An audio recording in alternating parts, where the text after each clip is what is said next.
Hey guys, in this video I'll show you how to create a bookmark in Power BI. So here I have this opened up, and what I'll do first, I'll come to the top panel, click on View, and then click on Bookmarks. Now, here is where we can create bookmarks, but let me show you one thing. So I have filtered this page by Algeria, the country, and the city is Algiers, okay? So we'll create a bookmark of this in a snapshot, basically, right? So I'll click here on Add. There we go. We've created a bookmark, and I can name this. Click on these three dots, click on Rename.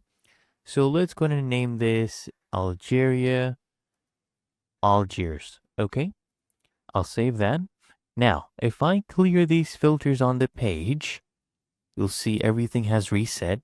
And I'll even go ahead and open up a random page. I'll open up this one.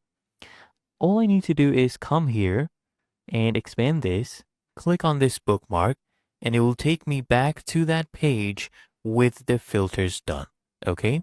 And if you want to update it anytime, you can update. Click here on update to add filters. You can rename, you can delete. And as you can see, it's applying all the data, the display, the current page, all the visuals. And it's really that easy and simple.